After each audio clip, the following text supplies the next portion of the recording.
తాకట్టులో ఉన్న బంగారాన్ని విడిపించి ఆ రోజు ఆన్లైన్ రేటుకే మేము కొంటాం. Sharma gold company. నమస్కారం, వెల్కమ్ టు సుమన్ టీవీ. ఈ క్రోధినామ సంవత్సరంలో 27 నక్షత్రాల్లో జన్మించిన వారికి ఎలాంటి ఫలితాలు ఉండబోతున్నాయి, అలాగే వారు చేసుకోవాల్సిన పరిహారాలు ఏమిటి, వీటి గురించి వివరించేందుకు ప్రస్తుతం మనతో పాటు ఉన్నారు ప్రముఖ జ్యోతిష్యులు, తంత్రశాస్త్ర కోవిదులు డాక్టర్ ప్రదీప్ జోషి గారు. వారితో మాట్లాడి మరిన్ని విషయాలు తెలుసుకుందాం. గురుగారు నమస్కారం అండి. శ్రీమాత్రే. గురుగారు, ఈ క్రోధినామ సంవత్సరంలో వివిధ నక్షత్రాల వారికి ఎలా ఉందో తెలుసుకోవాలనుకున్నాం. ఎందుకంటే మీ ప్రత్యేకతే అది.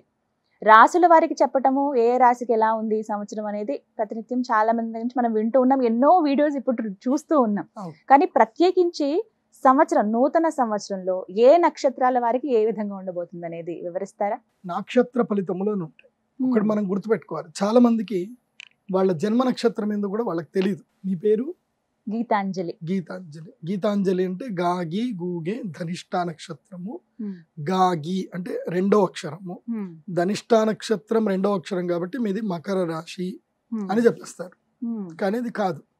గీతాంజలి డేట్ ఆఫ్ బర్త్ బట్టి ఆమె date of birth, time, place ఇదన్నీ కూడా ఏ రోజు పుట్టారు, ఏ సమయంలో పుట్టారు, ఏ ప్రదేశంలో పుట్టారు, దీని మీద గణన వేసుకుంటే ఆ రోజు గ్రహస్థితి బట్టి ఆ రోజు చంద్రుడు ఏ నక్షత్రంలో ఉంటే అది మీ జన్మ నక్షత్రం అవుతుంది. గీతాంజలి అనే పేరు మీద మీది ధనిష్టా నక్షత్రం రెండో పాదం మకర రాశి, మీకు ఏలినాటి శని ఉందని చెప్తే దెబ్బకి భయపడిపోతారు. ఎందుకోసం అంటే అది అది మీ జాతకం కాదు. గీతాంజలి అని చాలా మంది పేర్లు ఉంటాయి, మరి అందరికీ ఏలినాటి శని ఉన్నట్ట కాదు కదా. కాబట్టి మీ జన్మ నక్షత్రం ఇంపార్టెంట్. ఇప్పుడు నేను చెప్పేది ఏది జన్మ నక్షత్రం, నామ నక్షత్రము కాదు. నామ నక్షత్రం వేరు, జన్మ నక్షత్రం వేరు. నామ నక్షత్రానికి ఏ రాశి ఫలాలు గాని ఏ గోచార ఫలితాలు గాని వర్తించవు. పేరు పేరే, పేరులో కొంచెం బలం ఉండాలి, అంతకు మించి ఏం లేదు. అది న్యూమరాలజీ అనుకోండి. నేను చెప్పేటువంటి పరీక్ష ఏవైతే నక్షత్ర ఫలితాలు ఏవైతే ఉన్నాయో ఇవి జన్మ నక్షత్రం అయితే తెలుసుకోవాలి. మీ జన్మ నక్షత్రం మీకు తెలియదంటే నా వెబ్సైట్కి విజిట్ అవ్వండి. అక్కడ మీ date of birth, time, place అన్ని కూడా ఎంటర్ చేయండి. మీకు మీ యొక్క జాతకం మీకు ఈమెయిల్లో PDF రూపంలో వస్తుంది.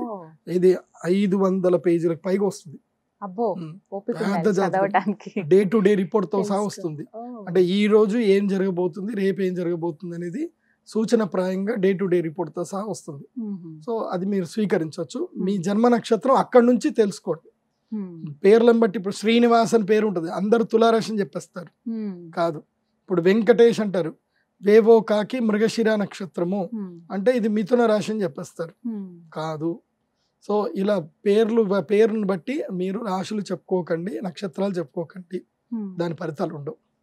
సో ఇప్పుడు ఈ సంవత్సరము క్రోధినామ సంవత్సరంలో ఒక్కొక్క నక్షత్రం వారికి ఎలా ఫలితాలు ఉన్నాయో చెప్తాను. అందరూ జాగ్రత్తగా వినండి. మీ జన్మ నక్షత్రాన్ని బట్టి మీరు నోట్స్ రాసుకోండి. 27 నక్షత్రాలు. 27 నక్షత్రం.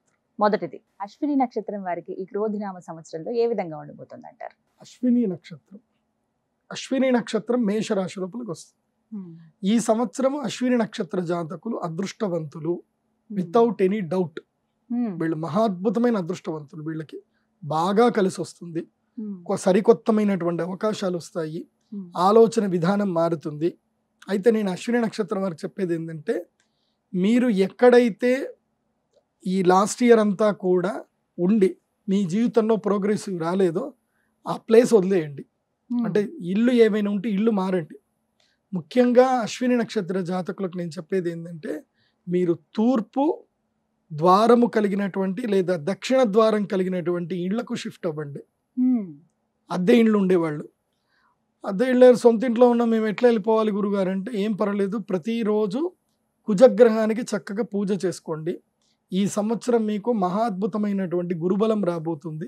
చాలా బాగుంది. మేషరాశి వారికి బాగా సంపాదిస్తారు. పోయిన సంవత్సరానికి ఈ సంవత్సరానికి మంచి డిఫరెన్స్ కనిపిస్తుంది. అయితే సెప్టెంబర్ నెలలో మాత్రం గండాలు ఉంటాయి. సెప్టెంబర్లో దెబ్బలు దాకే అవకాశం ఉంటుంది. సెప్టెంబర్ మాత్రం జాగ్రత్తగా ఉండండి. వినాయక చవితి ఆ టైంలో జాగ్రత్తగా ఉండండి. మిగతా మొత్తం కూడా ఈ సంవత్సరం మీకు బాగుంది. తర్వాత సంవత్సర అంతం లోపల డిసెంబర్లో మీకు గృహయోగ సిద్ధి కలిగే అవకాశం ఉంటుంది.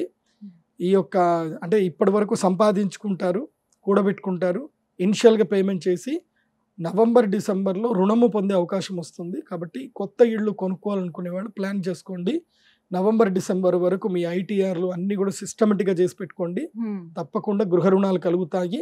ఎందుకోసం అంటే రుణ సమయం ఉంటుంది, ఏది సంవత్సరాంతంలో నవంబర్ డిసెంబర్ జనవరిలో రుణ సమయం కాబట్టి ఆ సమయంలో గృహ రుణాలు చేసుకుంటారు. ఉద్యోగంలో బాగా మంచిగా ఉంటుంది, కీర్తి ప్రతిష్టలు వస్తాయి.